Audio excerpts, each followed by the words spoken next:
Our next question will be to you first, Mr. Buckel. The repeal of Don't Ask, Don't Tell has been hotly debated this year. Please describe your position on the repeal of the ban against serving openly gay in the military. Thank you. I must pass on this one because while I've read the news, I've listened to some of the debate, I simply do not know the full trade-offs. I see military people opposed and military people for it. The fairness issue is obviously you would let people come in the military who are homosexual in nature. But as far as, when you're in the trenches together and all that, I'm not wise enough or well enough informed to have a formal position. I would have to learn if I got elected as to what to do on this one. Mr. Knemmerer, the same question on the repeal of Don't Ask, Don't Tell. Before you answer, I just want to make sure everybody knows that we have misspelled his name on his placard here. It's Knemmerer, just so you know. Mr. Morris? Well, I'm only William J. Ryan. But when President Obama was, can I start?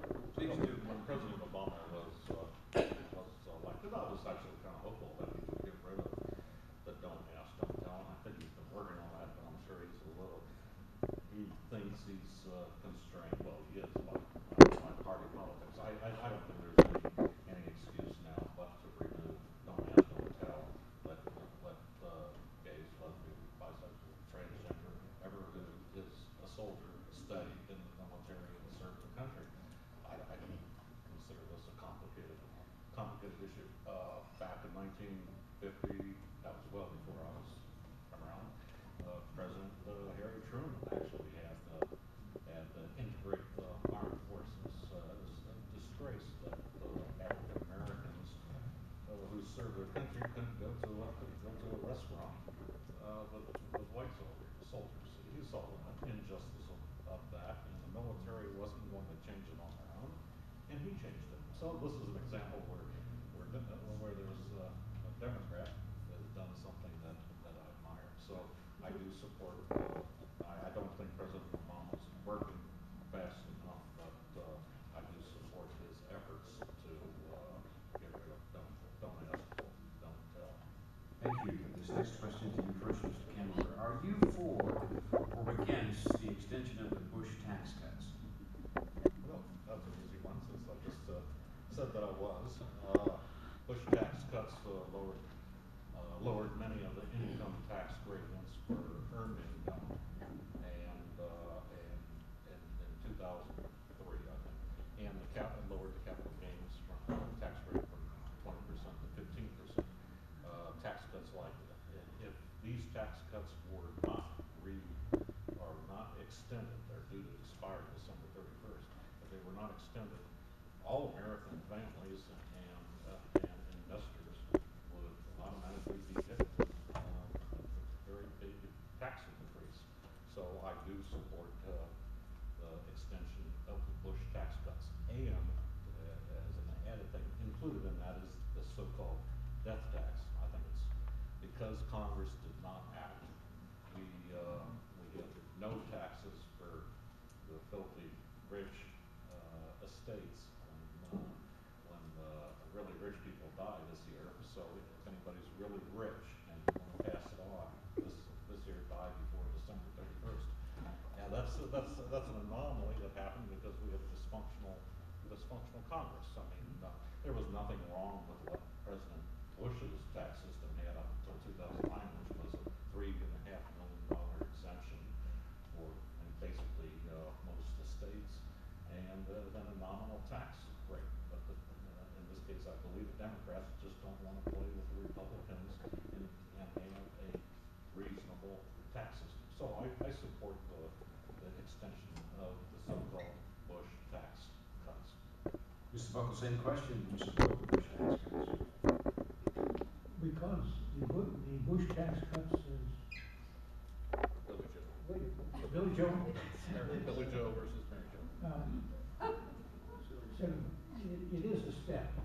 It's progressive income tax we're dealing with, and if the upper ranges do have their tax cut repealed, they'll they'll still get the benefits down here. As part of the way the system operates. And we, on my website, which will be a reference to a very good graph, it shows how the stratification of income and wealth has really took off in this country, and it's what's holding up our economic stability, because we've got a lot of folks with a lot of money, and we've got a lot more without much. And I would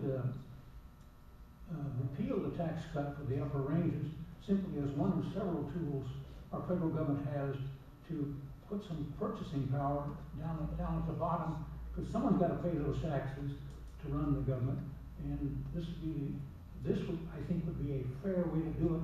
I can't see people at the top with that tax coming back, running around with holes in their shoes. They're going to make it, but it's folks at the bottom who've got the problem. Thank you. We are on to our closing statements now, and we'll start with you, Mr. Knemmerer. Well, thank you very much for coming out tonight. I appreciate you hearing me out. Again, I'm running for you've already explained that, we're both running for the 15th Congressional District. And I would really love to go to Washington, D.C. and help solve these problems. I think that a libertarian could actually go in there and mediate some differences between well-meaning Democrats and well-meaning Republicans. Because I have nothing, Democrat and Republican politics is no skin off my nose. So as you heard me talk about, if it's tax policy, I'll work with Republicans. If it's getting out of Iraq with dignity and not leaving a mess there, I'll work with the Democrats. But it's about time we broke the back of the two-party system. We need a new American Revolution with a new party. Last time we had a new party was when the Whigs were turned into Republicans in 1856, 1860. Thank you, Mr. Buckel. I'd like to, in my closing remarks, just bounce back to terminology situation. Billy Joe says that we were talking, one of the taxes involved is this death tax. I call it the tax lottery for the next generation, or the death lottery for the next generation, excuse me. Because if you've passed on, then that tax doesn't really do you a lot of harm. The next generation won't win the lottery so big if in fact we have a tax system that does tax the states fairly heavily, and in turn, meaning that each new generation has the benefit of an opportunity in this country that wealth is not all stratified in a modest number of families.